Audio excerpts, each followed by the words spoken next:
Only a 12th level intellect has the slightest hope of surviving what you are about to experience.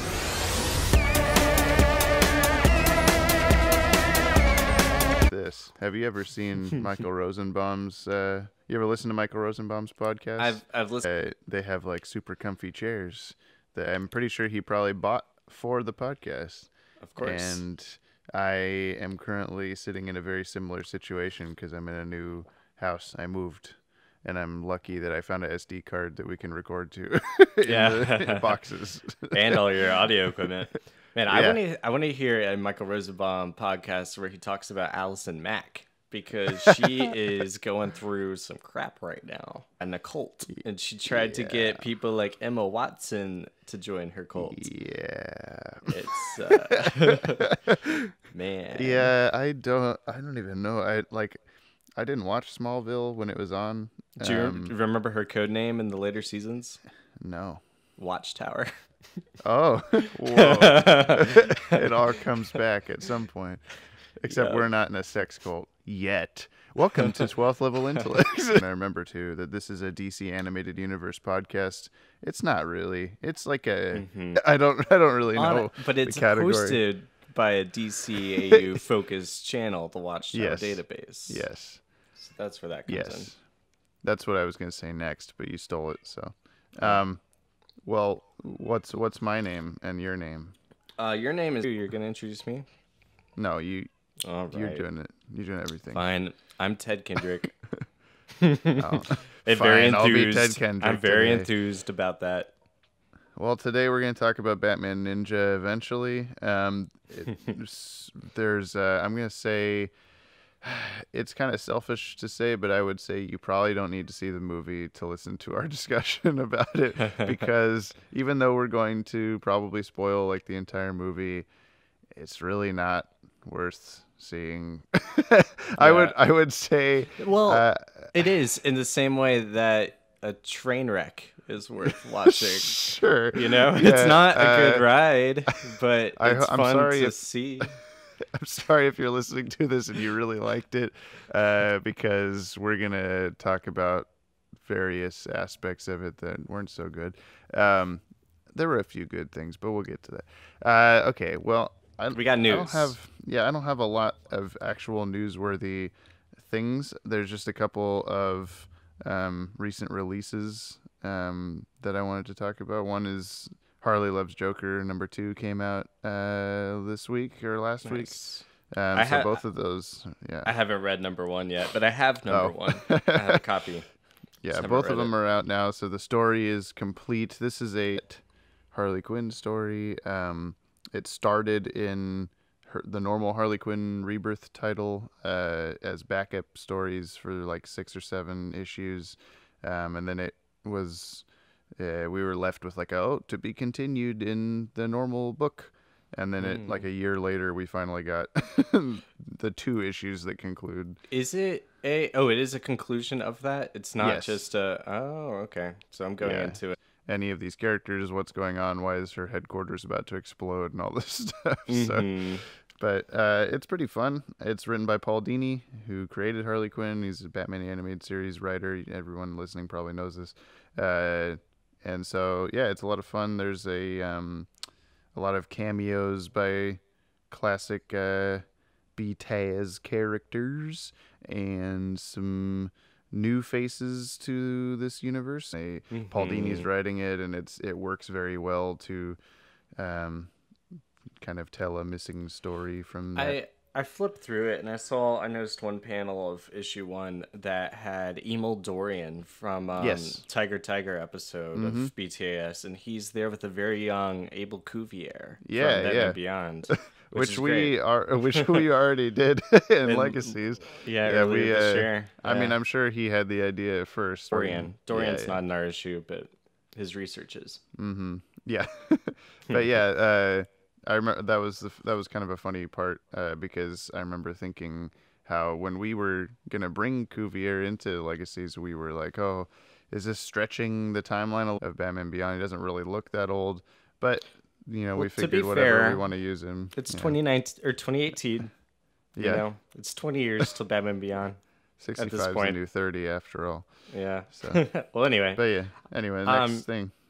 Yeah, I got. Well, there's Doom Patrol series announced for the DC Universe channel. That's happening, which is pretty awesome. It seems like it's going to be the original lineup of Robot Man and Elastigirl and Negative Man, with Crazy Jane, who is a member of the Grant Morrison 1980s version.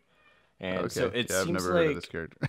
yeah, it's they're obscure. You know, they're like DC's like they're like X-Men in a way, that they're like just the kind of like outcasts and the freaks, but like even more so than the X-Men, I suppose. They were on the Teen Titans cartoon, I think, right? Like Beast Boy was original. In the Doom Patrol. Oh, let me turn my phone off real quick. Yeah, so but no, it seems like Doom Patrol is going to appear in the Titans show that is going to be on the DC Universe streaming app. We know that Jeff Johns posted on Twitter the page of a script for episode 5 called Doom Patrol. So maybe it might have been like episode introduced 4 there, and then I think we can safely assume that they're going to be the same. We also saw a new image for Young Justice Outsiders from that DC Universe. Yeah, spiel it looks like Black Lightning's in the background with Superboy, and I guess Artemis was on the far left, but she might be in a new sort of code name or something. Yeah, and there's a bunch of newer looking characters in the front, like Metamorpho is there. Some red person that I think you saw the comment from someone that suggested it was Forager. Yeah, and I kind of thought that too at first. That was my but beefier. We'll find out, beefy, I guess, Forager. Yeah. He foraged a little too much there. Yeah, I was tempted to say like it could be a red beetle or something like that, but we saw green beetle in the last beetle season. People. Yeah, and they were similar but a little different. Yeah. It had Lightning, who's Black Lightning's daughter, or it could have been Thunder. I get the two of them mixed up. He's got daughters who are Thunder and Lightning. See, I only know Thunder and Lightning from the Teen Titans cartoon. And those are different guys, Thunder and Lightning. Those were the villains. They were villains. Yeah. In this, like Black Lightning's children, the younger heroes in Kingdom Come, but then she was integrated into the main DCU, like sometime after Infinite Crisis, and then the other daughter was part of the Outsiders. Why do they do that with characters that are different characters but they have the same name? Manhunter, Vigilante. Why, just make a new name? DC Comics got to use that IP. You know, you got a name, you got to keep it in use. If you have Batman, he'll be Batman later too. Yeah. I wanted to quickly say Margot Kidder died, who was Lois Lane. Oh, yeah. In the 1970s Superman with Christopher Reeve. She passed away a couple days ago. I was pretty upset at myself that I didn't know her name. I recognized her face, but I just saw her name popping up everywhere and thought like, oh, who is this? And then, oh boy, that's who that is. Okay. Oh yeah. She's probably the best Lois Lane, next to Danny Delaney. She's great too. Right. But yeah, Margot Kidder, she was classic. Maybe best live action Lois. Oh, no doubt. Certainly better than Superman Returns Lois. I'll say that anyway. Well, rest in peace. Yes. The only other thing I have is that we got another new Death of Superman trailer. It's more of an actual trailer than the other ones have been. Those have all been kind of just sneak peeky looking. Here's some clips. This one's got we hear Rainn Wilson as Lex Luthor. He plays that's Dwight on The Office. Yeah, that's which right. I had to look him up because I recognized the voice. Like, who is this? And okay, that'll be weird because when I first heard the voice, I thought, oh, they'll be able to just see Dwight the whole time. It'll be fine. I kind of like that casting. Yeah, he's already like a conniving businessman. Seemed like there might have been a shot in the early part of the trailer with him and Mercy. Like that might have been Mercy Graves with him. Yeah, I think so. Something that bothers me about this universe of this new 52-ish new cartoon movies is that they they constantly switch voice actors of like main characters. They more or less keep the same character designs, and it's like one flowing universe or whatever. And I understand it's probably that they have like a one contract per movie, like, and they don't have a, hey, you're gonna be on here for the next 6 cartoon movies or whatever. But like Superman has been Jerry O'Connell since Throne of Atlantis, but he wasn't Jerry O'Connell in Justice League War. And same with like Rosario Dawson has been Wonder Woman in the last few, but she wasn't in the original one. Maybe they like had a contract later that kind of booked them for a few movies. Yeah. Once they realized, like, oh, we're building a universe. Right. Yeah. We're gonna keep using this. Yeah. Because Lex Luthor's already had a different person, and just a handful of characters. Lois Lane has not been. I keep forgetting her name. Rebecca Romaine, I think. Is her this time, who I think is married to Jerry O'Connell, and that's why they're cast this way, but I don't remember. That would be convenient. Yeah, they can have a true on-screen love. But there's some cool shots in the trailer. There's Wonder Woman gets like her ponytail sliced open by Doomsday, so she's got her normal like flowing long hair, which looks pretty good with this costume. I've never been a huge fan of the ponytail that she's had in the newer stuff. But yeah, I don't know. I mean, I think you know my stance on this by now, that I'm sick of them just adapting stories that already exist, but especially one that they've already done before. But I guess this is going to be different. Like, we've talked about this before, but like the trailer confirmed that this was the classic Justice League and not the 90s one that we saw in the original book. So that's something a little different. We're gonna get part 2, Reign of the Superman. It might be called something else. Could be Return of Superman or something like that. It's gonna involve the Eradicator, Superboy, Steel, Cyborg Superman. Which we haven't not seen that part before. So I guess they have to do this to get to that. So that's always fun. That's Well, cool. That's all I have to say about that. I forget if we mentioned last time.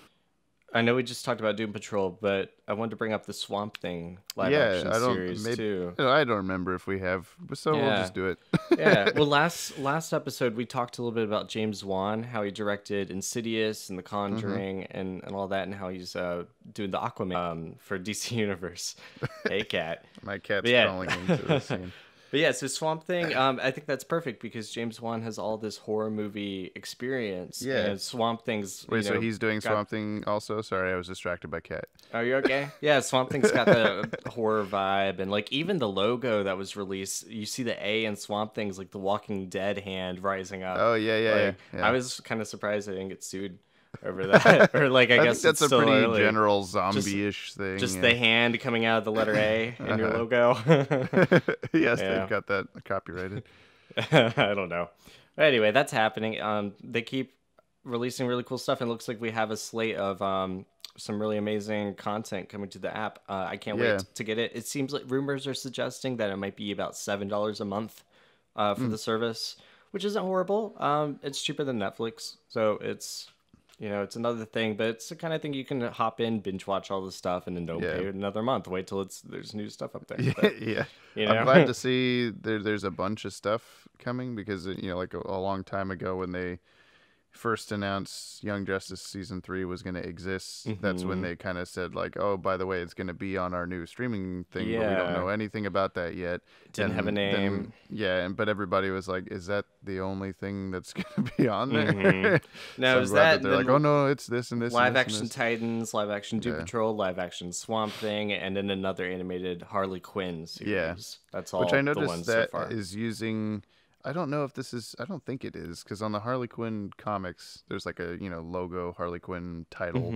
It looks similar. They're not using that. They're using the exact font title from the Batman and Harley Quinn cover art, which is cool, I guess. But it was just interesting that like they just used that instead of any other previously official Harley Quinn logos or whatever. Well, they change that logos around every couple of years. Does Paul Dini have anything to do with that cartoon? I hope so. don't He, know. Yeah. they should have him write a few episodes. I don't think we Should know just that have him yet. write the whole series. No, I think that I'd like to Yeah, see it's Gail like Simone writing too. Gail Yeah, Simone yeah. would be. I think awesome. it's an original. It's like a different. It's one a lady that be writing the show, but I don't remember. Harley Quinn. Oh, we're both doing it. I'll let you do it. I'll be look it up faster. later. Look it up on your own if you're listening to this. Yeah, I'm just quickly scanning it real quick here. Ed Macker and Dean Lorey, who all seem like guys, and they collaborated on the. They worked on You the seem like a Powerless. guy. They were on the Powerless show that was on NBC. Oh, Yeah. that is not a positive thing. No, not necessarily. I mean, that show was cute for 3 episodes, and then I fizzled out.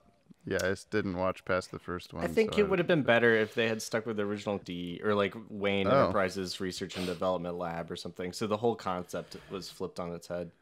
Oh, maybe they were not confident in themselves that people would watch the thing that they originally Right. said it was, I and I guess they guess. were probably right. Anyway. All right, well, we should probably talk about Batman Ninja. Yeah. It's a movie. It is barely. Yeah, So, it's an anime. yeah, I've mentioned this I talked about this in our, hey, cat, stop sniffing the microphone. You're going to make sniff sounds. She's really like needy. As soon as we move to the new house, she's I don't know where anything is. I love you so much. I need to sit in your lap. Well, this is happening. Just let Oh, it's well. happening. Anyway, hey cat. So I talked about this in our keep epilogue a secret video, but I didn't watch any anime until I showed my wife Batman Beyond, and then she showed me Full Metal Alchemist. Great show. It's really good. It's probably I like it the most of any delivery. It still has a handful of anime like little weird faces and whatever, but I have watched a handful of anime shows since 2011 or so. I could appreciate a lot of the aspects of this movie that maybe other just Batman fans wouldn't have or something. Like more of the but- animation and stuff, because there were some good fight Yeah. scenes. Yeah, I mean, there's a lot of things. There's a lot of cliche anime stuff that they shoved in. Strictly the first half of the movie. I actually didn't think it was that bad the first half. 'Cause yeah. there's a lot of cool fight scenes. I was able to get over the CGI stuff sort of quickly. Because I normally don't like that weird like between CGI and cartoon thing. It's like artfully done back. Backgrounds were obviously hand painted or drawn, but then all the characters were just like into a giant lizard monster. And whenever Envy is a normal character, they're cartoon, and when they're a giant lizard monster, it's this weird halfway between cartoon and CGI thing. The movie was me just going, just draw it. And there's a little bit at the very, very end with Catwoman in like a thrift shop or something, like after the credits are over, where she's selling the time machine stuff or whatever to like I don't know, some weird corner shop. And that little like 30 seconds is hand drawn animated like a normal anime, and it looks so beautiful. And it was just like it's just her. Yeah, it was. I kind of watched it late at night, and I'll be honest, I paid kind of half attention. I caught the highlights. Yeah, and some of the horrible bits too. I just every now and then I look up and be like, oh, this thing is still happening. All right. But I will say I did enjoy the concept, like the situation about how it all happens. So they get thrown into feudal Japan, right? It's a time travel situation. Batman is in a fight with Gorilla Grodd in the very beginning of the movie. That all the Gotham characters like not any like civilians though. Yeah. Just like some villains and like our heroes and major Batman characters all get thrown into feudal Japan. and then it takes them a little bit of time to all find each other. Like they've been there like a couple months, maybe different amounts of time. Yeah. Yeah, different amounts of time, and having to like set themselves up in this world and acclimate, and eventually Batman and the Bat family come together with like Red Robin's in it, Nightwing and Red Hood, and Damian Wayne's Robin, who has the worst hair. What happened to his hair? Like he's got like I don't even know. It's what do you call that? Specifically that hairdo, but that kind of stuff is the stuff that I like the most about this movie is the adaptations, the translations of Batman things into feudal Japan versions of them. Like I really liked how Joker had like a teeth sword guard. Yeah, that was and cool. Like Red Hood had like a wicker basket or whatever on his stroke looked pretty badass. I thought. Yeah, I liked all that. And Two-Face did too. But then yeah, Penguin was like accurately disgusting looking, and Grodd was just kind of cool. I didn't realize Grodd would be such a big villain in this. The fact that he's a Flash of the time travel thing, and then thought like, oh, who can we have be the guy that does time travel? Obviously, Gorilla Grodd does time travel, but really? I don't when? know Since who when? else. Yeah, who else are they gonna do? Like, what's a better choice? I can't think of a Gorilla Grodd time travel situation that we've seen before. Just been the Joker. The Riddler wasn't in this at all, was he? I don't think we had the Riddler. No. Yeah. So Catwoman was kind of a hero in this, though. She was on the good guy's side. I mean, she was normal Catwoman switching back and forth. Yeah. To appease her own. And Harley Quinn was in where he's wearing that wicker basket hood, and he finds the Joker, or at least he thinks it's the Joker, working as he's living as a farmer, and he just like he's got green hair and he kind of looks like the Joker. Red Hood just goes there and he's like, "You're the Joker," and the guy's like, "No, I'm not. I promise I'm not." And then he just kills him. It was like a pretty badass scene. And then it is the Joker. And it was the Joker, except he didn't really kill him because he came back. And it was I kind of liked that twist. I thought it was an interesting character moment for Red Hood. Just the fact that he could go gun down, being kind of evil for a second, but then obviously we learned that was the Joker, and he was interesting. Because it without any warning, it switches to a like watercolor painting animation or something of this is who you think they are, but they have no memory of being the Joker. And I'll say that later the Joker shows back up as no have happened at all, like because so Batman's trying to fight the Joker. He could have just shown up at the end. Oh, surprise, I didn't actually die. They didn't have to have this little actions and stuff. Warring states. Yeah. And so people would have these regions. And so I thought the villains who were in charge. Yeah, and I thought it was going to be kind of like a Grand Theft Auto. So they just do the Joker first, and then we never get any of the rest of those. I mean, they show up later, but we'll get to that. Yeah. Well, I get to it now. They do show up later. Yeah. I was going to say, this is the... I've never have I laughed so hard at a Batman movie before. I know. That's when that started happening, I stopped doing whatever weird, disturbing Joker Harley farmer scene. I was totally fine with, because I could get past the fact that this is, sort of not so great typing, I guess. But most animes, I feel like the translation doesn't come through perfectly.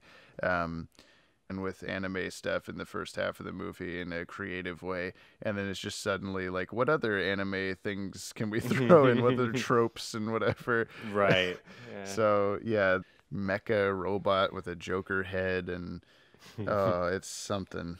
It is. The villain individual robots, then they combine into one giant robot, and you're thinking like, oh no, like Jessica and I were actually sitting here going, no, please.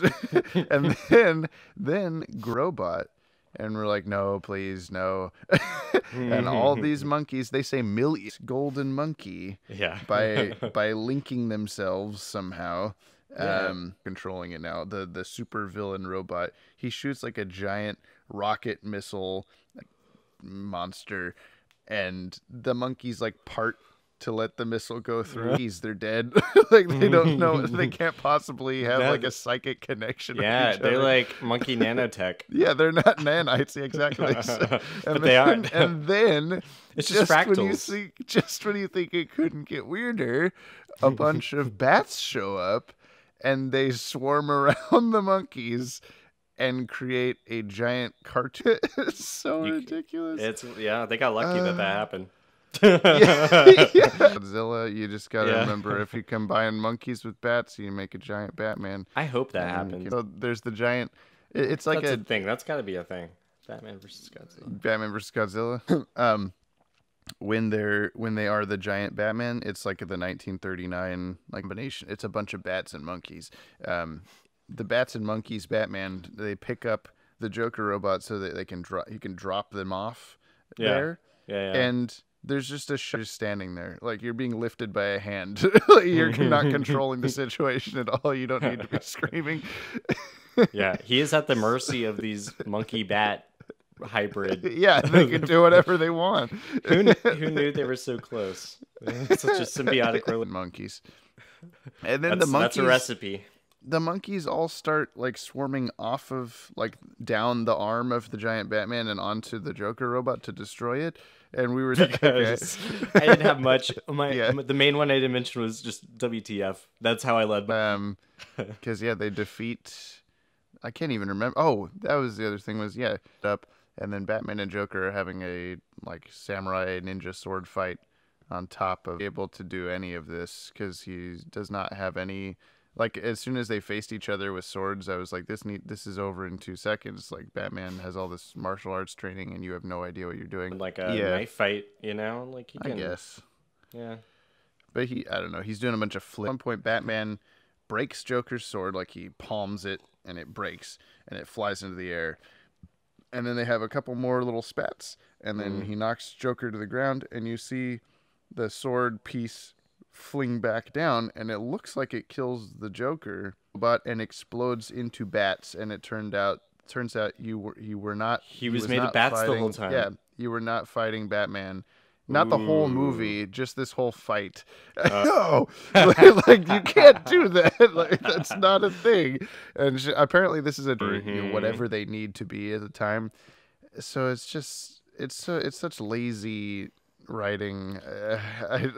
Basically, you're being asked to world, but as soon as he's made up of monkeys and bats, that's when it gets a little too far. Yeah, a man dresses up bad guy in this movie as a talking gorilla. Okay. The talking gorilla clown has an army of monkeys. It just Batman Ninja. So I would say I recommend the first half of. Have to watch this just so that when people say, "Hey, did you see that Batman Ninja anime that exists?"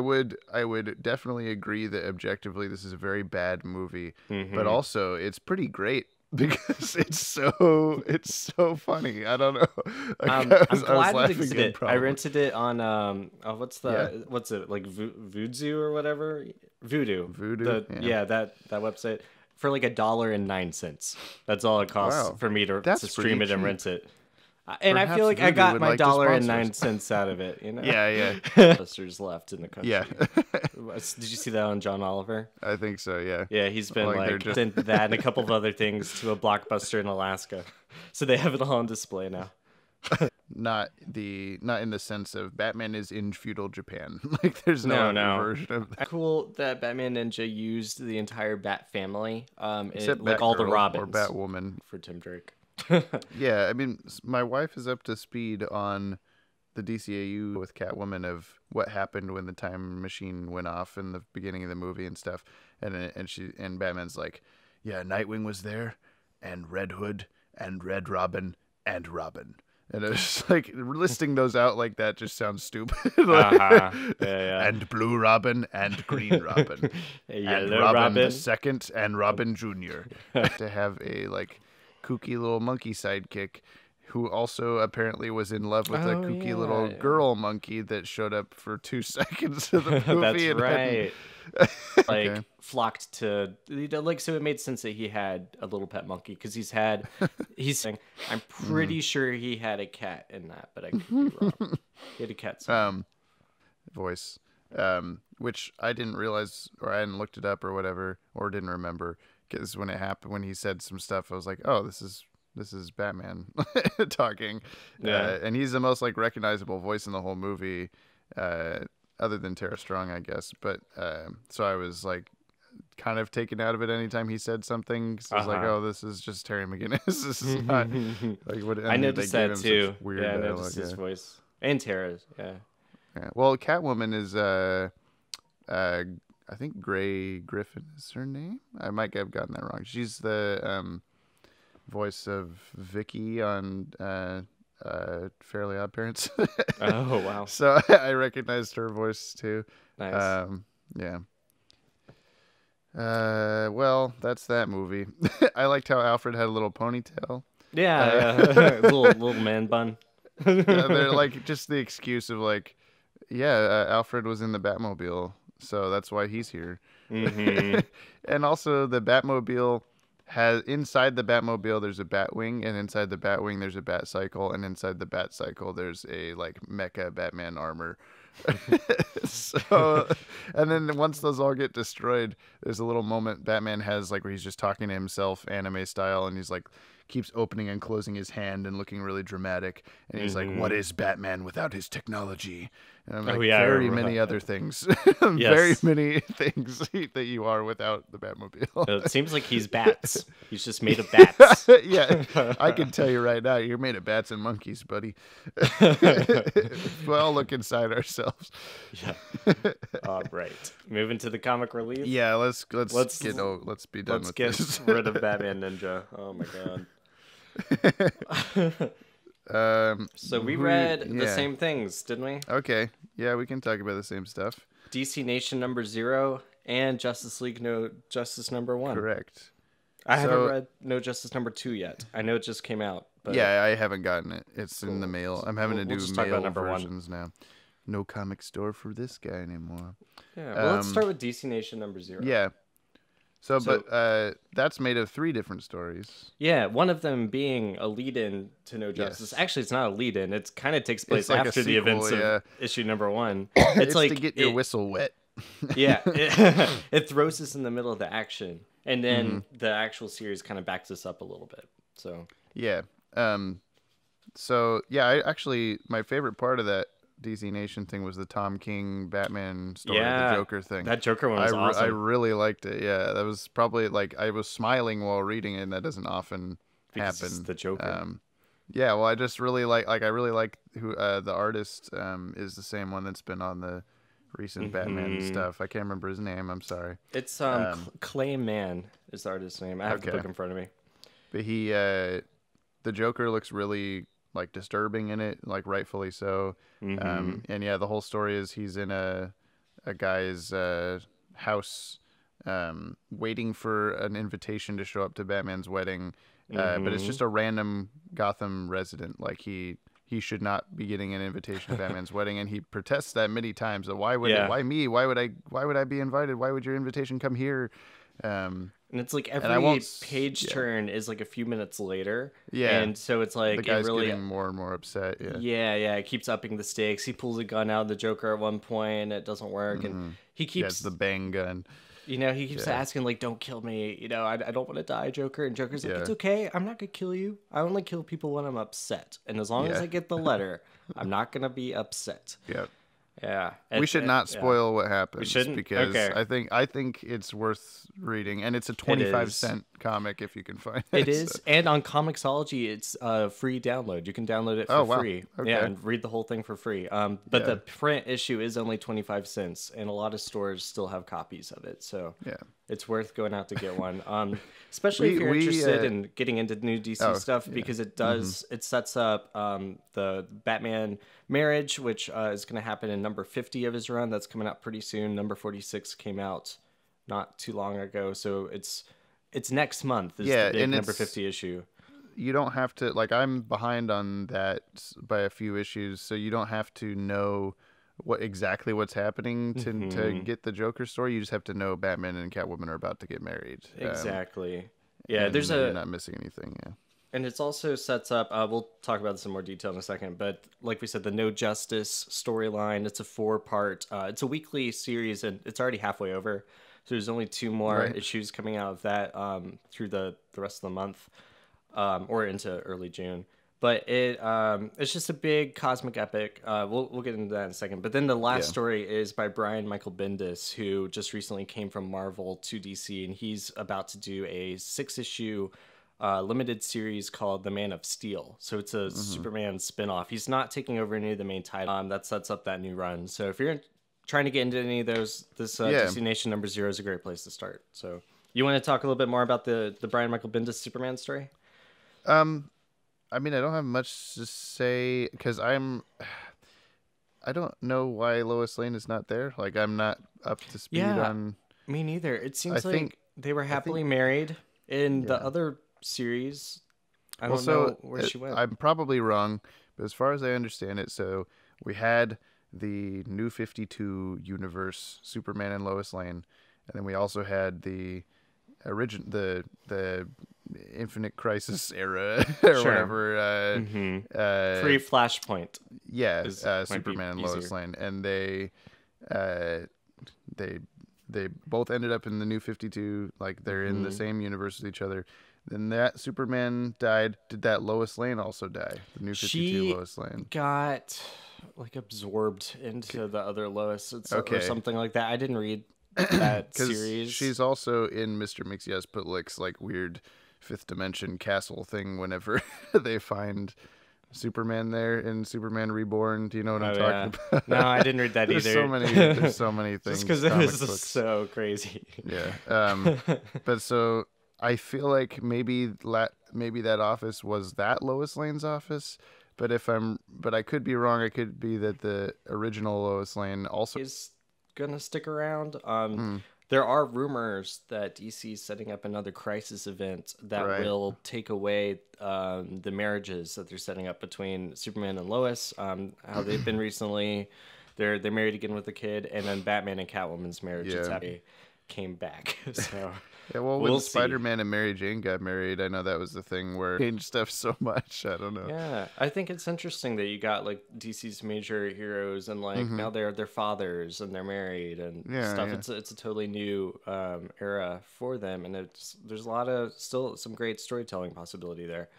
So, I did think it was cool. Like the Bendis book starts off as Superman, like a bunch of Tony Stark, Iron Man prototypes or something. Like, that's Lex Luthor in this world is kind of cool. Perry White was in it a lot, and I thought he was written. It's like not even like he needs a good editor to cut it down. You know, he'll write more, and he's being interrupted and stuff like that. Yeah, which is a cool effect. And then there's a new character named Robinson Good, who is a new reporter coming to the Daily Planet. And at first, when I was reading, I was like, oh, that's cool. He's introducing new characters to might be taking over, like a hostile takeover of the Daily Planet or something. It says she comes from the Star City and Robinson Good. And Robinson Good, that's her name.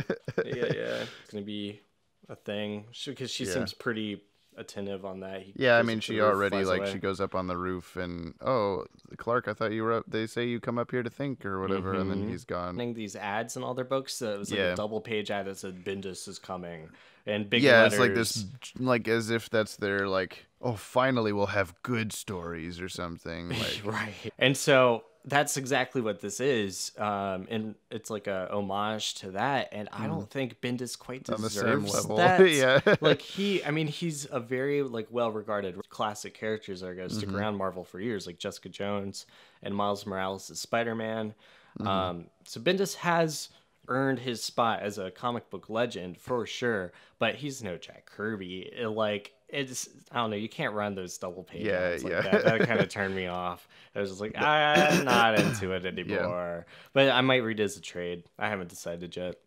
But that reminds me that there's this kid that I taught in the marching band here a couple of years ago, and he works at the Fred Meyer here now. And so I went in there for I can't even remember what, but I was leaving, and I didn't see him coming. He just rides up right behind me and, hello, James. How are you, sir?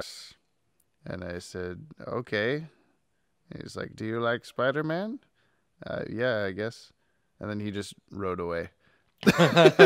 So like weird alien with another alien in his stomach flies. He rides up to on me for a segways second. and wears reflective special clothing. Have you wearing his reflective jacket? Have you heard of Miles Morales? And he's like a weird anyway. like a MODOK kind of character. Or like a Krang. That's how I'm or something. imagining it. That's a little weird. Well, okay. Yeah, well, I was gonna say real quick. I don't know if DC has a lot of faith in Brian Bendis either, because, well, you would think so by running those ads, but they have a policy now with his books that are shops are able to return them back to DC if they don't sell well. So they're asked to like order more copies. You know, it's an incentive to get more copies for the store, but there is a buyback thing in place. They can sell them back to DC. So we'll see. Hopefully, let us know. Comment if you've read The Man of Steel. I'm interested to hear people's takes on that, because I'm not that interested. So let's talk really quick about No Justice. Okay. So that's my favorite one. I don't know if we can talk about it too quick. Well, okay, yeah. We'll try to keep it quick. You want to kind of talk about DC Nation 0 and issue number 1 kind of back to back? Like we said, number 0 kind of just throws us into the action. Yeah, it just starts off with there's like 4 different teams of superheroes and supervillains. Which is Entropy, Wonder, Mystery, and what's the last one? Something. Yeah, hold on, I got it here. Wisdom. 12th level intellects. Yep. Which is mentioned in this comic. It is, yeah, that's always fun. The Flash, he says a line, "It's no use. Their technology is designed by 12th level intellects." That's us. He's talking about Kolu, the planet Kolu. He's talking about Ted Kendrick and James Stryker. Yeah, that too.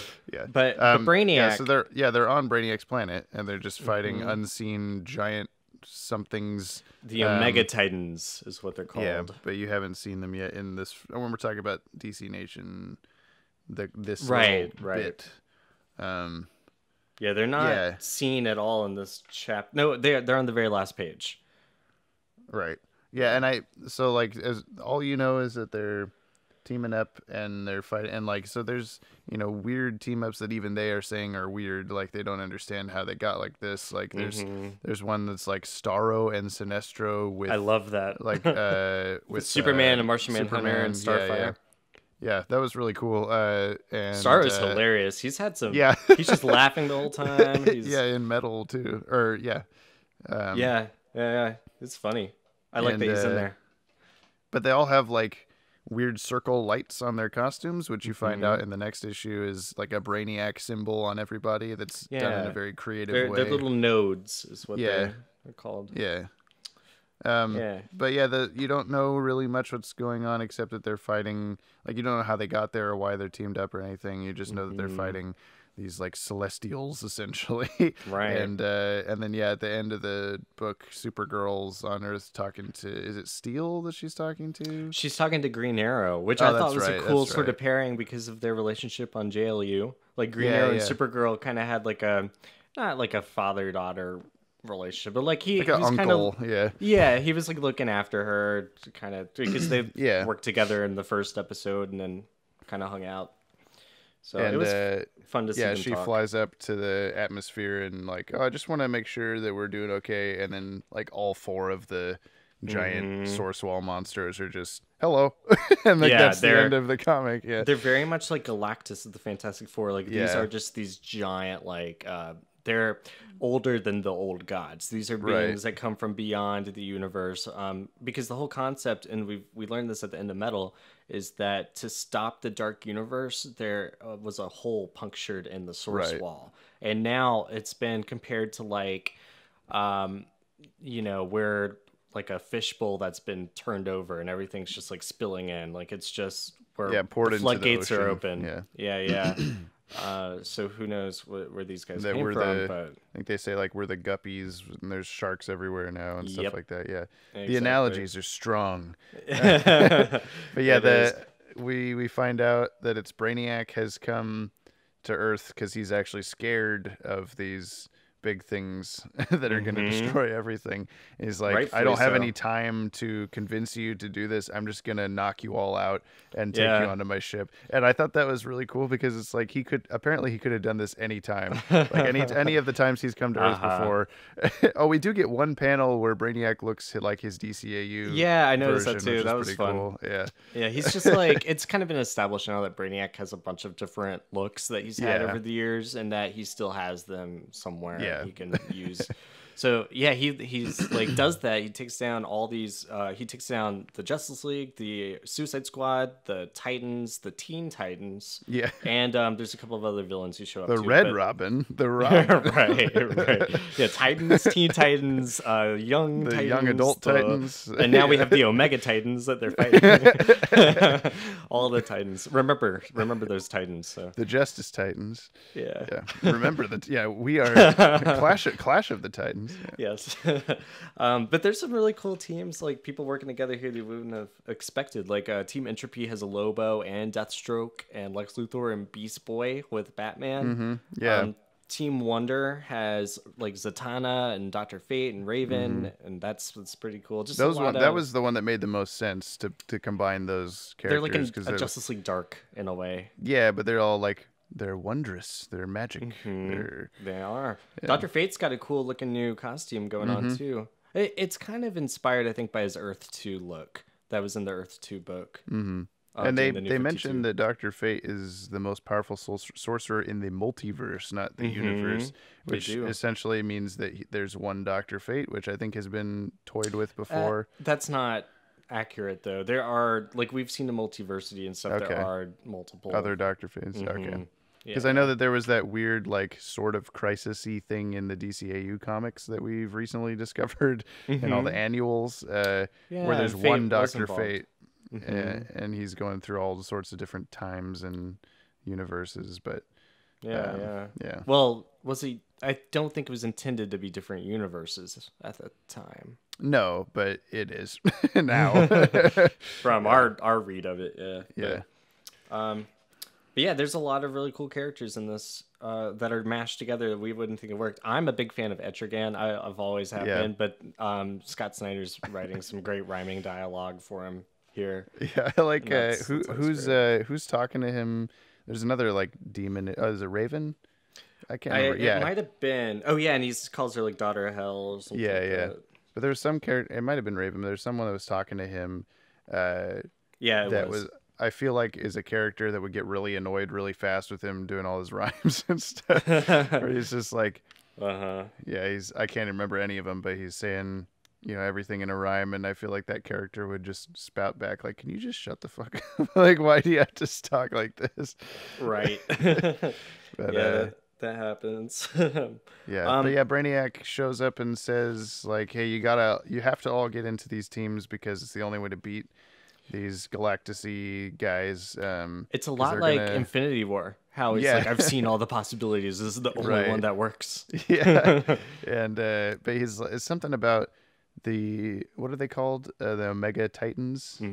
Yeah, the Teen Titans, the Titans. The Omega Titans are the big celestial guys, and they're each one of them represents like a different, not like a like it's the an seven element sins, of life, but is what they say. An element of what they think life thrives on. Yeah, and so they're like, it's almost like a competition to see which one actually wins. Yeah. Like, so if entropy ends up being like the thing that everybody does, then all the other planets or whatever, they just eat them. Like you don't get to have these. And so that's what they're trying to prevent. Yeah, and they're trying to save the universe. Yeah, and there's only one of them is on Kolu, Brainiac's planet already. And that's what prompts he reveals Brainiac at the last second that he is kind of double crossing them, because he's like, "Hey, I put a little beacon on Earth, so if you fail to save my planet, they're just gonna go to your planet immediately. So you better do it, or else it's Right. not gonna. And as we saw in DC Nation number 0, they do come back on Earth, and she's hacked into Brainiac's systems. And right as Brainiac's trying to tell him the plan, he's like, "This is what you gotta do." You know, Listen to then me she- very carefully. Exactly Yeah. what I'm about to say. right? And he starts getting this headache, and he's like, "Oh, I can't think clearly." And then his head just explodes. Explodes. Because Yeah. Amanda Waller's. The last time Brainiac was a big deal was during the Convergence miniseries, Right. and they hack Brainiac's mind through the use of Mm-hmm. all these telepaths that the U.S. Yeah. government have. They're like chained together to Which like a one of them weird- is Morgan Edge, I think. So I've got the Telepathic powers by the end of it. Well, he had telepathic powers. They were revealed.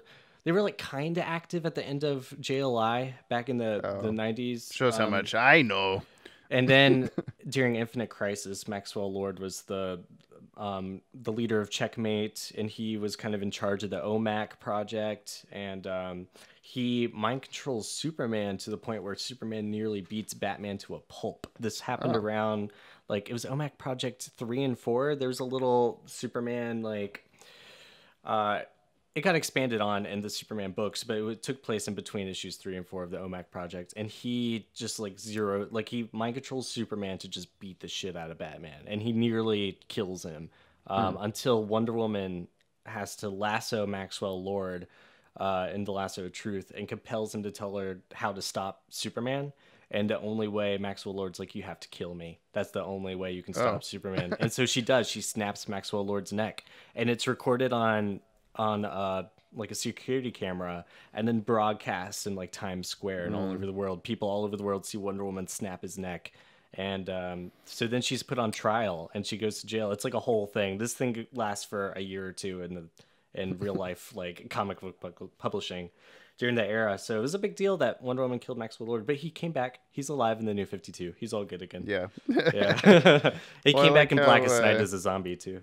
I like how that kind of stuff happens in comics pretty regularly. Something big and oh no, but then World-shattering. if they do that in a movie, they're like, you can't do that. Superman can't snap Zod's neck. Mm-hmm. That's against the rules. There were a couple of other cool telepaths in the background there too, Yeah. Jim, son of Saturn, and Hector Hammond, and even Brainwave Jr. And there was from Infinity Inc. What's his name? Is it just Psy or something? Scion, or what's his name? He's in Young Justice. He's got the white skin and a brain. Oh in his... yeah. Simon or something. Simon, yeah. With P.S. Simon. Yep. Yeah, there's a few. Oh, I and didn't Minto. recognize, Minto from the Doom Patrol. He's a classic. Okay, Yeah. I believe you. Yeah. Yeah, it was a really cool issue. There's a panel. I almost said shot because that's me. There's a Filmmaker. panel where they first get to Kolu, and there's the giant Wisdom, I think it is standing above the city. Right. And then you see the shot of all of the heroes and villains looking up at him, through the window in Brainiac's ship, and you just see everybody standing in that room together, and that was a really cool It was panel. Mm-hmm. Yeah, the just whole to see everybody page. Yeah. There's 'Cause eight you or hadn't seen them all 9 together. double splash pages here. Yeah. There's a lot. This is a book. Francis Manipul's the artist on this, Yep, and he's one of the DC's best right now. Yeah. They have hi-fi coloring this book, so usually I think he does his own coloring. I could be wrong there. So it's not him coloring it, but the coloring's still great. Yeah. But yeah, it's a book that I would recommend reading in print because it is so epic. I think you're gonna lose a little bit of that scale if you read it digitally, but it's still gonna be just as good of a read, Yeah, Superman swoops in to punch Brainiac, and it's an entire page and a third of the next page is him punching a Brainiac. Yeah. Yeah, there's a lot of amazing artwork here.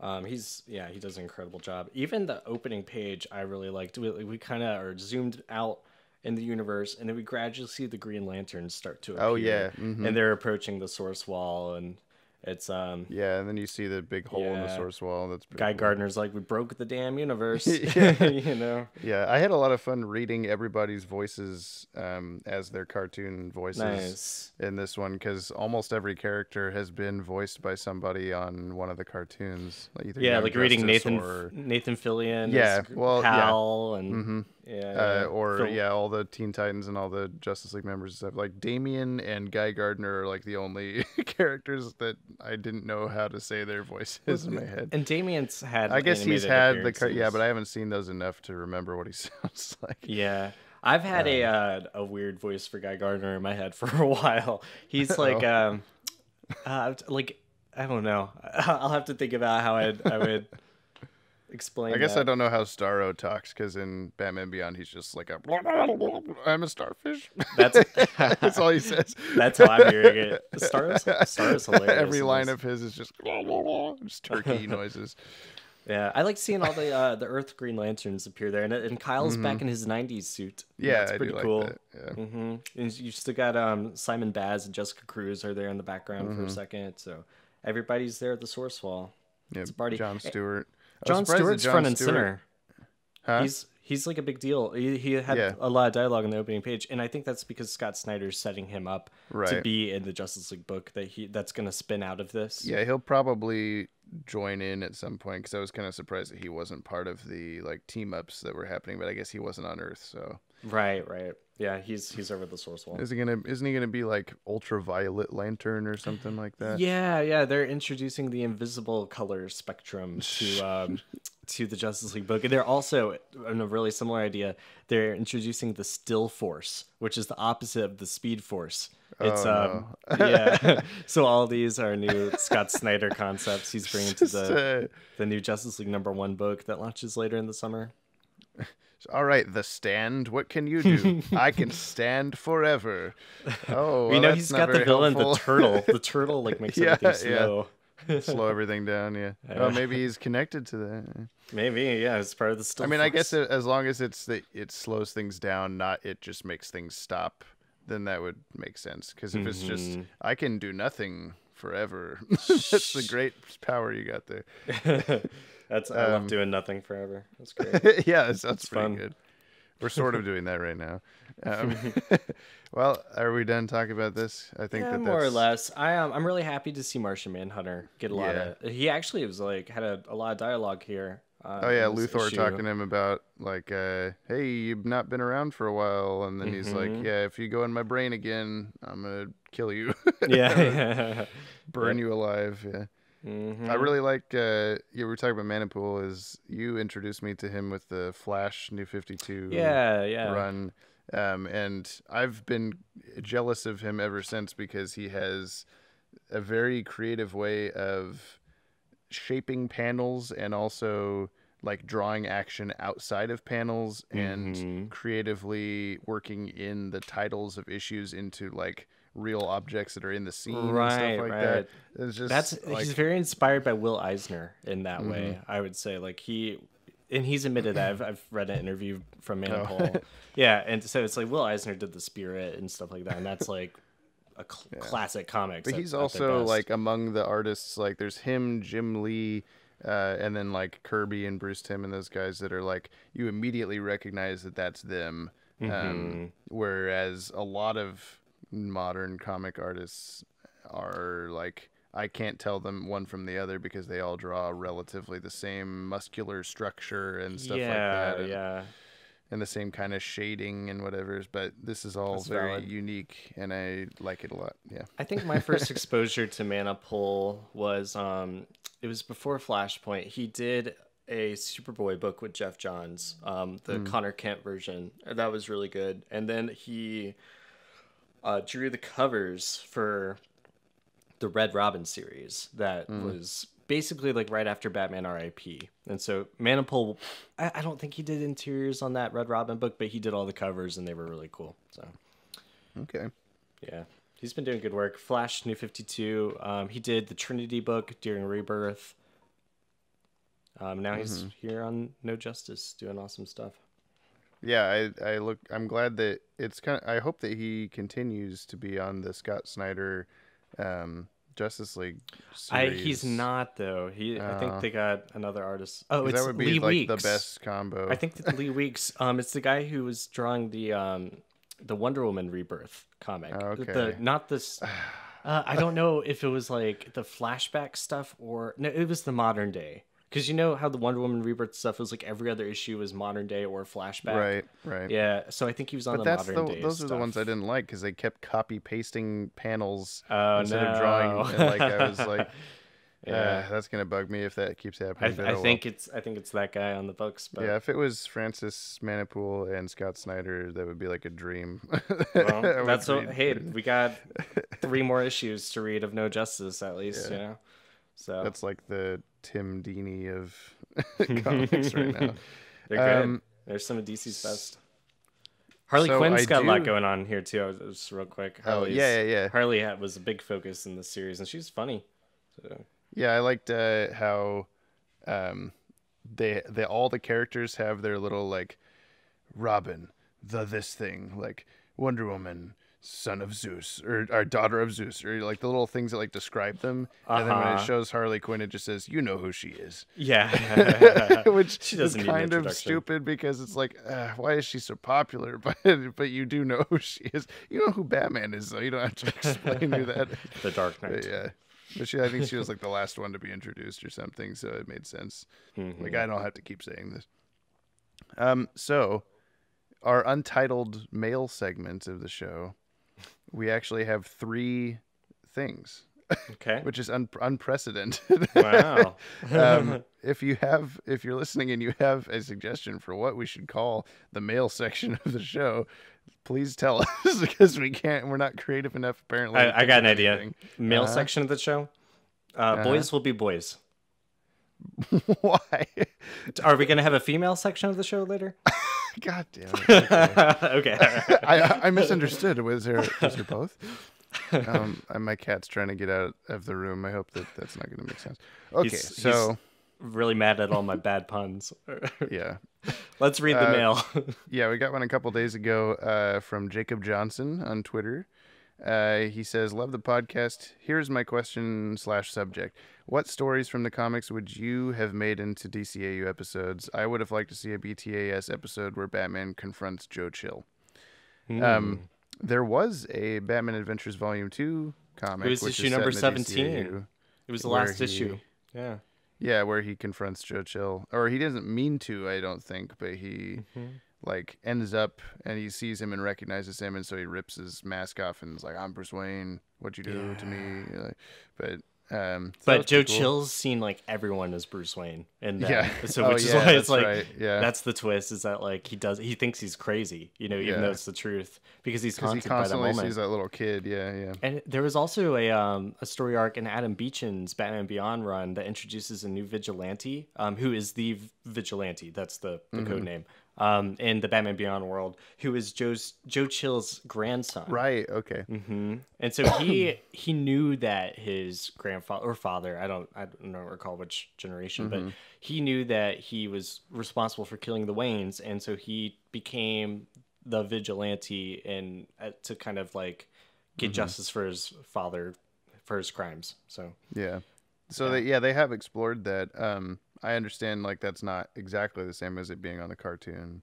is the question just to reiterate, is it like comic book arcs like for the Man Who Has Everything that we would have liked to I see think so, adapted? yeah. Okay. Which I mean I've been pretty adamant about my stance on this is that I prefer them using little bits here and there to make their own news story, which the DCAU is pretty much comprised almost completely of. And kind of what we're doing in Legacies too. And Yeah. I'm inspired by a lot of stuff, which I guess I can say is like Grant Morrison's JLA run, especially like Rock of Ages and World War III, and stuff like the 52 series that came out right after Infinite Crisis that We're using a featured lot like of stuff, Booster which Gold, Black Adam. We'll talk about that in a second because that's one of the other questions. Actually, Oh, so okay, all right. I'm getting yeah. ahead of myself, but that's okay. yeah, so I'm trying to think of like other arcs. I would have loved to see a Batman animated series episode featuring the the Club of Heroes, I think was the name of it. I'm just searching real quick to make sure I Okay. said that right. Yeah, Club of Heroes, or the Batman of All Nations is what they were called back in the Silver I have Age. never heard of this. Yeah, it was a bunch of like random heroes all over the world. Like, oh man, I gotta list that. I gotta name drop these characters just because they're all weird. Bat Cow. No, not necessarily that way. So they're not like Batman Incorporated kind of did that, where there would be like Batmen in other countries, Right. and these characters became part of Batman Incorporated, but they were like International Club of Heroes, Batman of All Nations, characters like the Knight, who would later the Knight and Squire were in Grant Morrison's JLA run as part of the Ultramarine Corps, and then they would appear later on.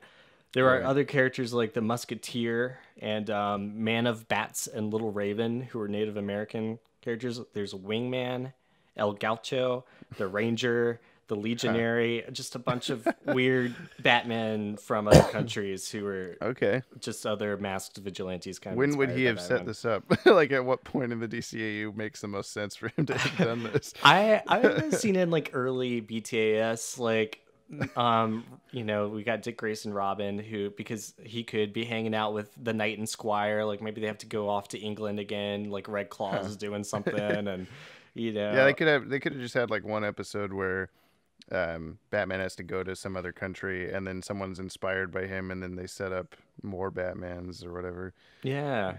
There's a great story arc in Grant Morrison's run where they go to this island in the Caribbean where it's like Dr. Hurt is there. The Black Hand is like this secret cult that's doing the stuff on this island. And so the Batman of All Nations kind of go in there, and they get trapped in this sort of like labyrinth thing. It's like it's very inspired by like the Most Dangerous Game, and how these characters arrive, but then they kind of become hunted by the villains on the island. Dr. Hurt. So yeah.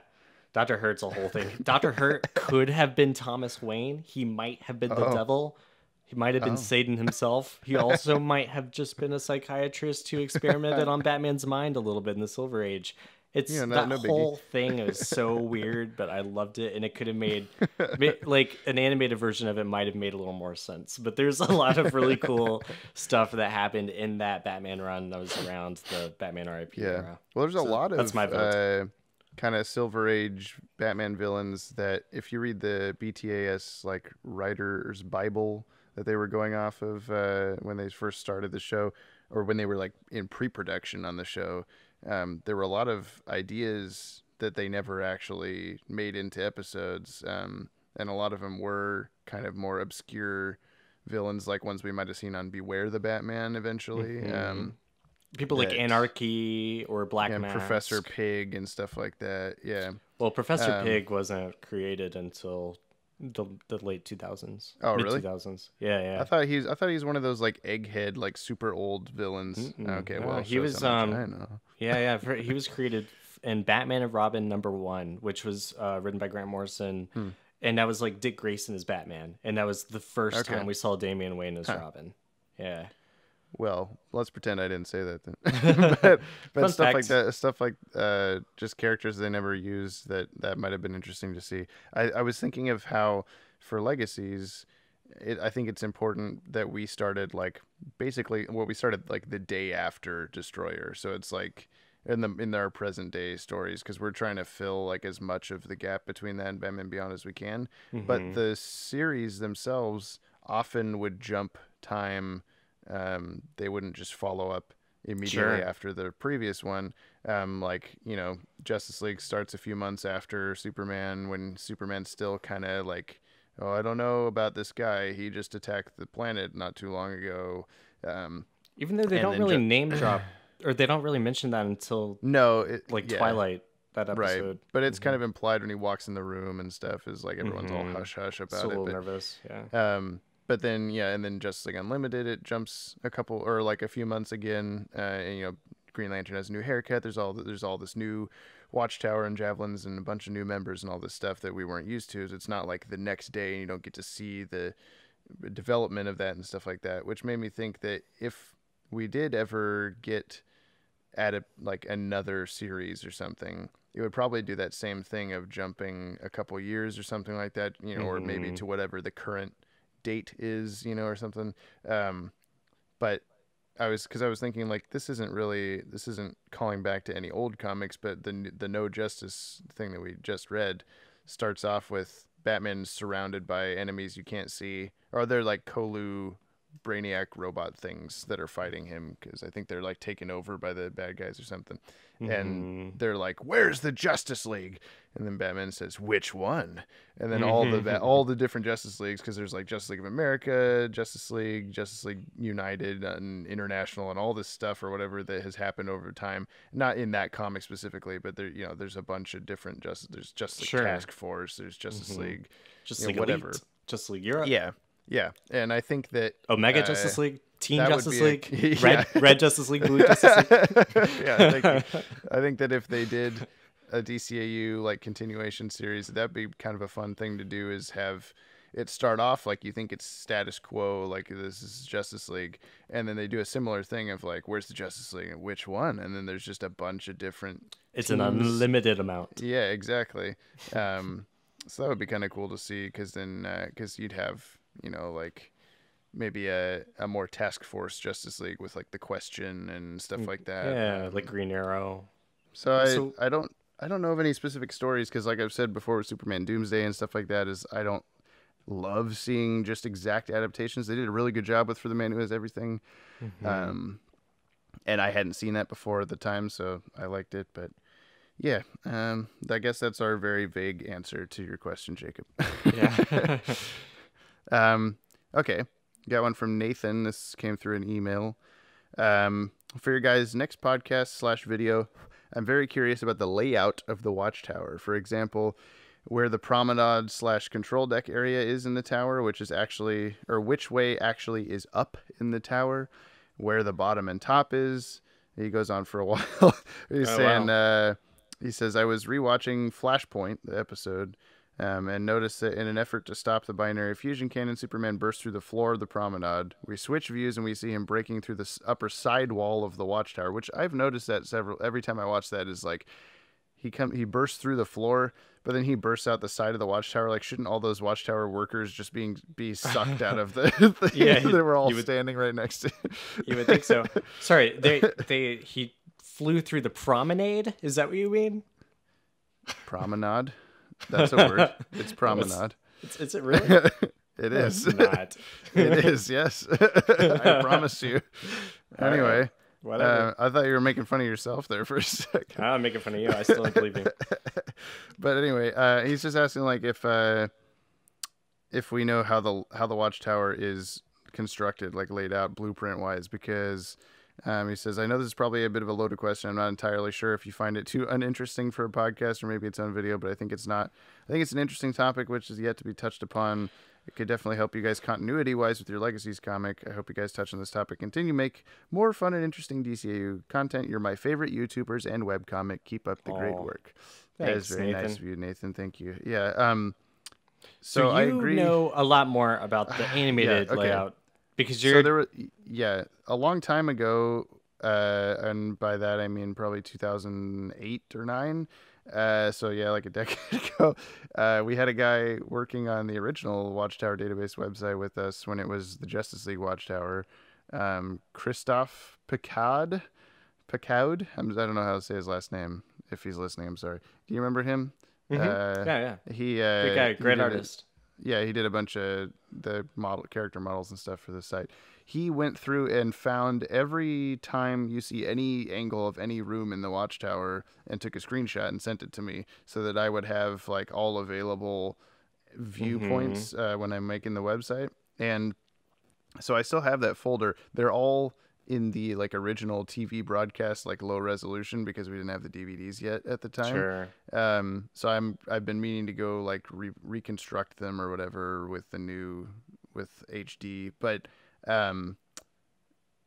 I do get frustrated with that kind of stuff with the Watchtower, because there is a lot of inconsistency with any backgrounds on the shows, and I only notice that once I have to try to draw them for the comic, because there's like on the main like bridge of the Watchtower, there's some shots where, like, okay, for example, in Task Force X, the episode, when they first beam onto the Watchtower, there's like that really cool wraparound camera shot where it's like behind Plastique, and then it like swivels around her to show the front of her as she's like looking in awe at the Watchtower, like, oh my god. The way that she's facing, she should be facing the like monitor womb place where Jean always stands, right? But she's facing like the window that like looks out on the like Earth. And then when we turn around, we're facing her and we see like the monitor deck behind her, but then when it switches camera angles, now it's the reverse, like it should be, as if like that was just a more astonishing looking angle that they wanted to show that in that moment or something. And that just really bothers me, because I had to draw the Watchtower. I've had to draw it a few times now for the comic, and whenever we're in a room, I have to reference anytime that room is seen on the show, and they change, how far away is the table that the Justice League all sits at from the door to that room. In Question Authority, it's like 5 steps away, but in Clash, it's like way farther away than that. It's just all this nonsense. Sure.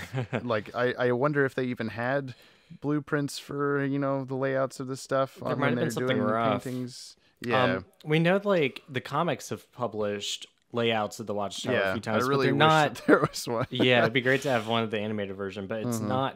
The stuff in the comics aren't. There's like similar elements in there. Like they'll have a cafeteria, they'll have like a training room, Right. The javelin deck or whatever, like their hangar. Aquaman's tank he swims in and stuff. Right. Well, Aquagirl has that in the Beyond version of it. Yeah. Yeah, little things like that. So it's like we could look at those. Like I've got one pulled up. There's stuff on there like the teleporter rooms. Like we've got sort of a teleportation deck in the animated version. I reference those for whenever I have to figure out a name for something, because I'm what is this room called? Oh, they consistently call it this in the comics. I'll call it that. So There's a trophy room in the animated version, right? Yeah, that's a big part of the comics. Like it's always like, oh, the trophy room. Yeah. But some of the layout, I wish I could understand where certain rooms are on the Watchtower, because like in our number 2, I think it is, where we have Faraday on the Watchtower, and he's walking down the hallway to get to the meeting room. Right. I have him because it was the most interesting visual version of this. I think we have him. The camera is like slowly zooming in per panel on the main like half circle arc of the top of the Watchtower, and the closer it gets to that, the more you're getting closer to Faraday walking down that hallway, and then he reaches the end of the hallway and he's at the meeting room. But we don't know for sure if that's where that is, because that center part with the promenade is where you have that big window that you can see the Earth, and Jean, that's where meeting room. So there's it's so hard to tell where anything is. it's like I get really frustrated with it, and I had to draw definitely production inconsistencies. Yeah, and I had to draw Gorilla City for the one that we're working on right now, and same stuff is like the prison building that they kept the Justice League in Brave and the Bold, right, is in a different spot in that episode than it is in the Legion of Doom attacking Gorilla City, Dead Reckoning. Yeah, so it's all bullshit. And it's like one long continuous vertical level. Yeah, and they show them flying up and down it like all the time, so you could very easily map that. And I was about to say on that subject, the only official DCAU that I know of anyway, Watchtower like layout. They had a version of the Watchtower that, well, it was based on Earth. It looked like the Hall of Justice, except it was also a satellite in space. And so if you walk through a certain part of the Watchtower, you're suddenly in the outer space version. It's like a weird, like you don't even know you're teleporting into space. It's like it exists in both both on Earth and in space. So you can, it was cool, but very weird in that way. Yeah. We got one more. It's technically 2 short emails, but I'm going to combine them because it's from the same person. This is from Bob Rossetto, And I apologize, not in advance, but I apologize now to him because he apparently emailed this to us on April 9th, but it didn't show up in my inbox, and I got to figure out why that happened. So I'm sorry. I hope you're listening to this and you actually hear us say the answer. All right. He says, "Hi, guys. Great book. I have read every one except the last one. I'll read that tomorrow." That was a while ago. He says, "I have a couple questions. Where are Brother Power and Wave Rider? I say that because you enjoy adding new characters, and you said that you said that the vanishing point in that reality was caused by Clinton and Kronos. Yeah, I said you did know that Wave Rider actually appeared in JLU at least once during Superman's speech. Therefore, he's part canon.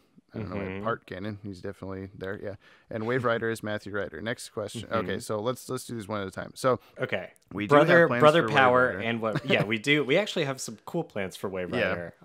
We might not get to for a little while, but he's going to play very heavily into the near apocalypse of 09. Can I say that?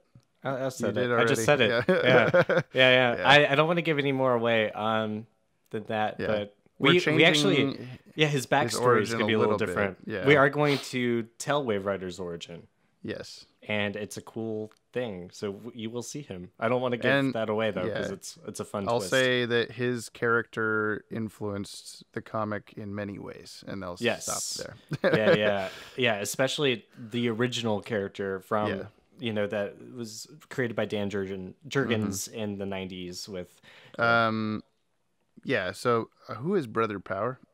So Brother Power is the geek. It looks kind of like a ragdolly, kind of like Raggedy Ann or Raggedy Andy looking guy. Like he's just like he's powered boys by will like, be boys. He's like flower power. Like he's very 60s. Like oh wait, is this like the guy on Teen Titans that sends him back in time and stuff sometimes, or is that no? Who's that guy? Are you thinking of Brother Blood? No, he's like a weird 60s Beatles looking guy. He's got red hair.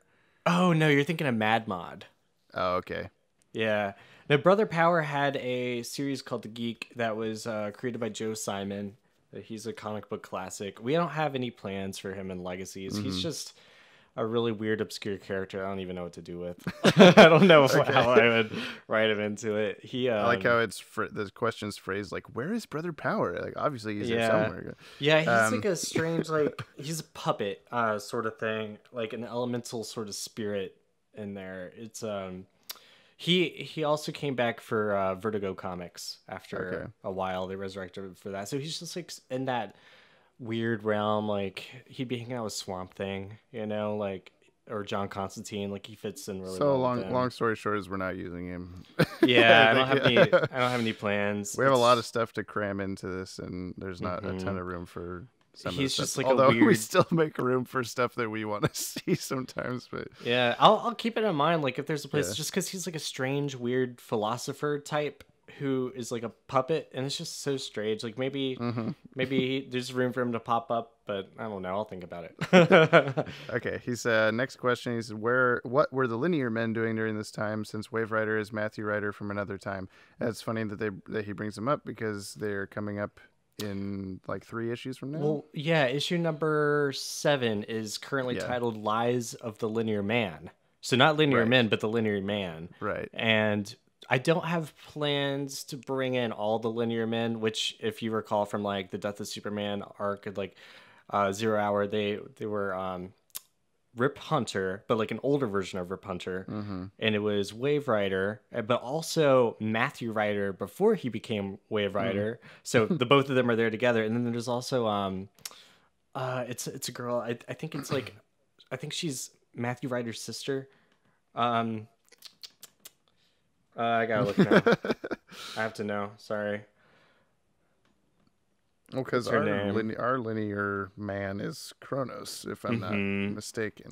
So. Lyri Lee is the other person that I was trying to think of. There's a few other characters who are part of the Linear Men, but those are kind of the main ones. The main answer to where are any of these characters is they're wherever they want to be. Because I guess in the DCAU, like it doesn't strictly follow like comic history, so it's not just because someone exists in DC doesn't necessarily mean that they're in the DCAU. And if Yeah. they are, if we did have Rip Hunter and those characters, maybe we just haven't seen them, because we probably know Rip Hunter exists because Booster Gold is in present day, and historically he steals Rip Hunter's time machine to come back in time. Right, So, right. I don't know. And then later it's established that Rip Hunter is Booster's son. But Oh. yeah. But no, I don't have any plans for Rip Hunter or the Linear Men, but we are bringing back Cronus and the Vanishing Point and all that in issue number 7, Lies of the Linear Man.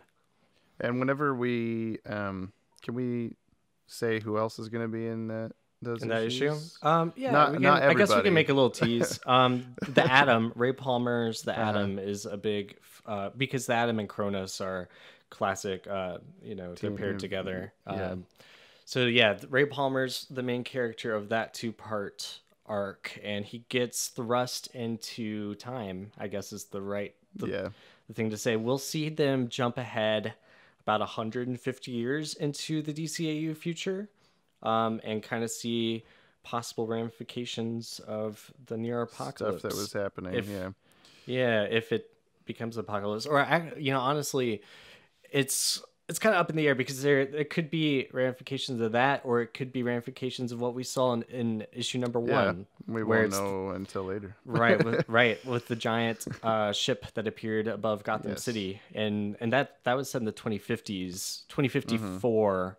2056. So this would be set in 2156. Yeah. Is the year they're visiting. Yeah. Yeah, so I think as far as, obviously we're not official DC people. We're just making our own fun thing slowly. But I think, when people ask us stuff like this, where they want to know, what are we going to do with this character? What are we going to do with this character? And if we don't say exactly what they want to hear, they might be disappointed. But I think you will be pleasantly surprised if you just keep reading the comic. Because a lot of the time, either we say that we don't have plans for this character, but then we do later, or we say, oh, no, we're actually doing this with that character. I don't know. I don't want to tell you what it is. If you go like, oh man, but I hoped you would make Catwoman marry Batman, then maybe keep reading. And we're not doing that, but I'm saying maybe keep reading, and you'll see Catwoman, and you'll be like, oh, that was cooler anyway. Yeah. I mean, just think about, we're treating Batman Beyond as not a possible future, but the future. So no matter what we do is going to lead up to that series. Yeah, building toward that. Yeah. Yeah, But we're throwing in a lot of stuff that is kind of tangents along the way that no one ever mentioned in Batman Beyond, but it doesn't ruin anything. Right. It's like we might not have needed to see the Peacemaker in issue number 3, as part of Checkmate and everything, but it was a cool action sequence. And we're going to see get that part done anyway, so might as well throw in something extra. Yeah, it was all about making a cool action scene to really amp up the stakes there. And that whole thing was getting toward Barda being stuck on Earth, pretty much. Yes. And there being like a weird New Gods treaty thing. In a way to kind of keep the New Gods off the table, just because they're so powerful, and we didn't really want them meddling around with our story plans too much. Yeah. So even though Barda will still stick around his last question is, does Renee still become the Question? For that matter, does Booster Gold take up a secret role patrolling the time stream with his son Rip Hunter? You can see how that would connect to my previous question about Wave Rider, as it took place in 52. Anyway, just a thought. Looking forward to the next issue. Can I answer this enjoy one? your story. Yes. That was going to be my answer. but without Rip Hunter. We do have interesting plans for Renee Montoya in the Question. Correct. Not 100% sure if she's going to be the Question, but they are definitely going to be working together. Yes. In a moment. So that's going to be fun to see. That is our homage to the 52 Question stuff. Yeah, she will definitely have a role to play. And Booster Gold, he will be wrapped up in the time travel stuff. He not yet, but I think we could safely say that he and Wave Rider and Cronus are going to have their stories connected eventually. Mm-hmm. Yeah. I'll leave it at that. And Plastic Man. Plastic Man. We do have. We'll be bringing in Plastic Man and the Creeper. Creeper's in high demand as well. He sure is. The two of them will be in Legacies eventually. Yes. Okay. Well, that's that. I'm thanking everyone for sending in stuff. That doesn't usually happen. We got 3 this time. That was fun. Yeah, you can, if you want to ask us stuff to talk about, you can. We won't spoil Legacies too much. Yeah, if you ask us Legacies stuff and we want to read it on the show, it's probably going to be kind of vague, like what we just talked about. But we're more or less confirming that we're playing in those realms or whatever. Yeah. I'm very inspired by stories that have come before, but not trying to like rehash stuff we've seen. And what's been really funny is continuing to read comics and seeing bits of possible ideas used in some modern and stuff. No way to prove that we came up with those. Yeah. It's all, I don't know. I'm just parallel thinking. But yeah, if you want to send anything in, you can email us at info@watchtowerdatabase.com or info@legaciesdcau.com also. And I will try my best to check that email inbox. Or you can tweet at us or send us Facebook message or whatever. We're on all over social media at DCAU Watchtower. Which I guess brings me to wrapping up the show. I gotta get to my little doc of plugs. How to end the things. Yeah. I really wish that we would have thought of bat plugs before the Tim Talk podcast. That's a good play on words there. I do want to shout out. There's the Above and Batman Beyond podcast. We've been talking with them a lot lately. It's I was on the podcast talking about the history of the Watchtower Database channel and the Legacies comic, and also just Batman Beyond stuff in general. So that was a lot of fun. You know, I listened to that and I remember thinking like, James left something out. Like you kind of skipped the origin of the channel, like how you brought up how it was originally the comic, but I recall pitching you the comic as a way to bring people back to the Watchtower Database site. Like the whole idea was to make the Watchtower Database a ultimate guide for the DC animated universe, and it'd be super interactive. And there's still a lot of plans underway to make that reality happen. Working on the comic before launching the YouTube channel, so that all kind of happened at the same time. But that credit, it wasn't it wasn't the comic that spawned everything. The comic was an element. So I mean, it's we awesome. are still It's a cool, good podcast though. It's a great talk. yeah. Listen to it. You should go. Oh my gosh, I should have written this down. It's a comic book INTL. Like I think it stands for international. On YouTube, that's where it's hosted. I believe he's on SoundCloud as well. It's a fairly new podcast, so there's not a lot of followers yet, and he would be much appreciative if you checked it out. He talks to different fans and also sometimes writers or composers and stuff like that from the show. It's similar to this show where we do that same kind of stuff every once in a while. We'll get a cast member on for an interview or something like that. But that's a cool thing that you should do. This podcast that you're listening to right now is out every other Monday on the YouTube channel and iTunes. It's youtube.com/Watchtower Database, or just search iTunes for 12th Level Intellects. It's also in the description of the YouTube version.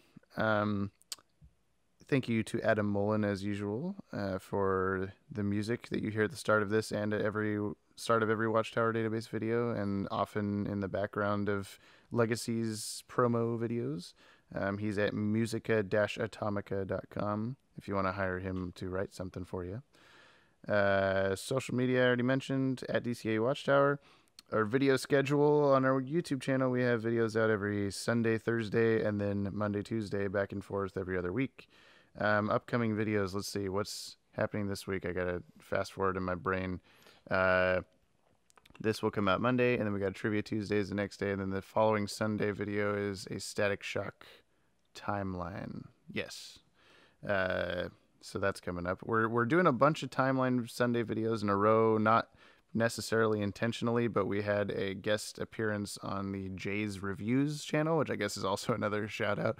But he does reviews of all the DCAU series as box set DVDs, and he had Maddie on, our timeline dude, to talk about Mystery of the Batwoman. So we did a video. We're also doing a Mystery of the Batwoman video that will come out on the same day, and to lead up to that, we kind of had to talk about Justice League and Static Shock, so that by the time we get to Mystery of the Batwoman, it all made sense. You understand. You're oriented, sure. And then, so yeah, subscribe to the YouTube channel as Watchtower Database, so that you won't miss any of that stuff.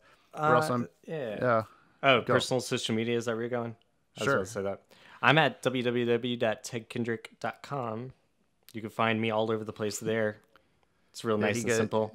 Are you still doing your blog posts of like, hey, this is what I've been working on lately and stuff? Yeah, I tried to do once a week now. Now it's like I'll just, when I have something to share. I've got like 3 blog posts I need to write, to be honest. Okay. So yeah, by comparison, for anyone listening to this, by comparison, my life is filled with the thing you're listening to right now and the Watchtower videos and Legacies and my movie, whereas Ted's life is filled with everything. He writes Legacy scripts, but then he also works on 6 other comics and movies constantly. And I've got an all-ages kids comic called Steampunk Eddie that is hopefully going to be out pretty soon through Escapist Comics with an X at the end. So you can find that on my website, and they're on Facebook. Is that the full name? Escapist Comics with an X at the end? Yes, that's the full name. Okay, cool. They're also on Escapist is on Comixology, so you can find their other work there. It's all ages, hand watercolored stuff. Also doing a couple short films and projects like that. So that's all on my website. I don't want to bog down what is already kind of a long podcast. Yes. Maybe we'll talk about that another time. Yeah, but Batman Ninja really got us going, I think. But all right, well, that's it. We're also on patreon.com/JTS Entertainment if you want to toss us your coffee money. A good analogy I hear on the Weekly Planet podcast is if you have any money that you would not care if you dropped it on the ground, and you wouldn't just walk away from that. If you walked away and were like, oh, that's fine, it doesn't matter, just give that to us. That's fine. If Bill Gates dropped $100 bill on the ground, it would not be worth the 3 seconds it would take him to pick it up. So God, Bill Gates, dang it. if you're listening, Bill Gates, find us on Patreon. Yeah, please sponsor us. This video is brought to you by Microsoft. Wouldn't that be something? All right, well, that's it. Thank you for listening, everybody. We're gonna stop talking now because it's been forever. We should start a company called Macro Hard. Okay. That's the end. Goodbye.